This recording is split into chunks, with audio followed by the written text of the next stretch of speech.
話俾大家知個秘密，雞血藤你千祈唔好直接攞佢嚟煲水飲啊！好多街坊都係直接攞雞血藤嚟煲水，呢個真係大錯特錯啊！如果話你踎低起身都好困難，行2、3步路就要唞一唞嘅，今日咧我嚟教你一招，將你廚房角落頭嘅雞血藤加上一隻靚豬腳，可以將你幾十年嚟嘅寒同濕全部帶出嚟。你又夠唔夠膽相信呢？好多街坊都仲未知道，立秋之後多飲豬腳湯勝過一堆滋補秘方，尤其係頸椎腰椎唔舒服、手手腳腳酸酸麻麻嘅街坊朋友，呢個豬腳湯你記得認真收藏好，多啲煲嚟飲啦。呢個方啊真係又平又好使，我拉叔就係因為呢個尾龍龜位置，後生嗰陣做粗重嘢嚟親幾次，依家一到翻風落雨，手手腳腳扯到特別犀利，上個樓梯都索晒氣，四周圍到處打聽，到處去省城掛埋晒各種專家號，人哋話呢種情況淨係可以緩解，但係痛起身呢真係會攞你半條命仔啊！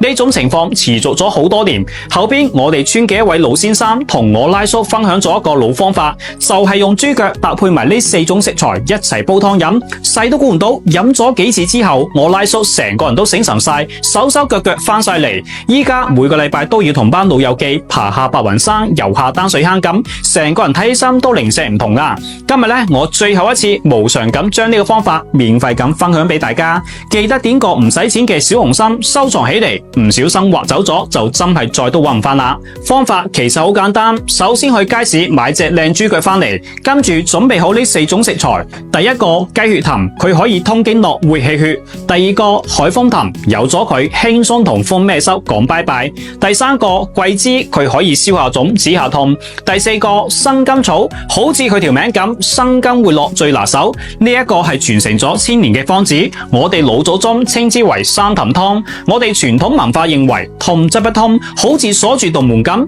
營養入唔到去，身上嘅好多問題就會出晒嚟。如果你都有上邊講嘅呢種情況，話知你今年係40、50、60、70定係80、90，你呀一定要帶翻屋企試下啦。飛完水嘅豬腳轉入個砂煲裏邊，加入上邊講嘅呢幾種食材，再放入2片生薑，倒入2碗唔使錢嘅豬肝水，冚蓋中細火煲翻佢1個半鐘，最後落翻少少鹽調下味就可以飲啦。1個禮拜煲翻佢1到2次，一段時間之後你肯定會翻嚟多謝我啊！咁攞嚟煲湯嘅呢幾種食材，平時喺市面上係好難揾到靚貨嘅，嫌麻煩又或者怕買錯嘅，可以學似我哋咁買呢種提前特配好嘅一整包湯料，真材實料，科學配比，獨立包裝，冇花冇假。每次煲湯嘅時候攞1包出嚟，簡單又方便。人到中年想唔認老都好難，記得要多啲飲呢個湯啦！真心推薦俾屏幕前嘅咁多位有需要嘅街坊老友，可以點開下邊嘅呢一個連招，